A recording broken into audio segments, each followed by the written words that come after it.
Hi అండి, welcome to our channel.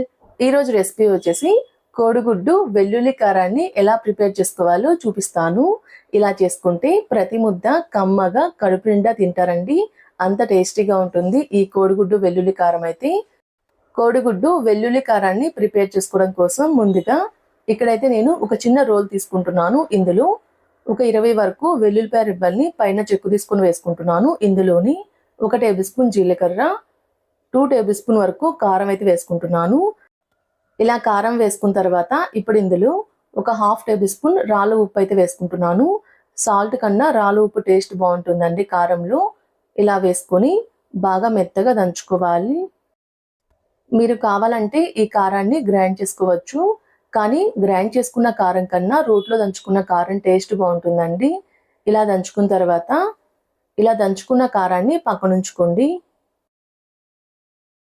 ఇప్పుడు stove మీద ఒక పాన్ పెట్టుకొని ఇందులో 3 టేబుల్ స్పూన్ ఆయిల్ని హీట్ చేసుకోవాలి. ఆయిల్ హీట్ అయిన తర్వాత ఇందులో ఒక 1/2 టేబుల్ స్పూన్ ఆవాలు, ఇందులోనే కొన్ని కరివేపాకు రెబ్బలు, అలానే సన్నగా తరిగిన ఉల్లిపాయ ముక్కలు అయితే వేసుకుంటున్నాను. ఇలా వేసుకొని ఇలా మనం వేసుకున్న ఉల్లిపాయ ముక్కల్ని కలుపుతూ మీడియం ఫ్లేమ్ మీద లైట్ గోల్డెన్ కలర్ వచ్చేంత వరకు ఫ్రై చేసుకోవాలి. ఇలా కలుపుతూ మీడియం ఫ్లేమ్ మీద ఉల్లిపాయ ముక్కలు బాగా మెత్తపడి లైట్గా కలర్ మారేంత వరకు ఫ్రై చేసుకున్న తర్వాత ఇప్పుడు ఇందులో ఒక 1/2 టేబుల్ స్పూన్ అంతా పసుపు అయితే వేసుకుంటున్నాను. ఇలా వేసుకొని మొత్తాన్ని కలిసే విధంగా కలుపుతూ మనం వేసుకున్న పసుపులో ఉన్న పచ్చివాసన పోయేంత వరకు ఫ్రై చేసుకోవాలి. ఇలా ఫ్రై అయిన తర్వాత ఇప్పుడు ఇందులో మనం ముందుగా గ్రైండ్ చేసుకొని పెట్టుకున్న వెల్లుల్లి కారం ఉంది కదండి, దాన్ని అయితే వేసుకుంటున్నాను. ఇలా వేసుకొని మనం వేసుకున్న కారం అనేది ఉల్లిపాయ ముక్కలు మొత్తానికి పట్టే విధంగా కలుపుకోవాలి. ఇలా కలుపుతూ మీడియం ఫ్లేమ్ మీద 2-3 నిమిషాల పాటు ఫ్రై చేసుకుంటే వెల్లుల్లి కారంలో ఉన్న పచ్చివాసన అయితే పోతుందండి.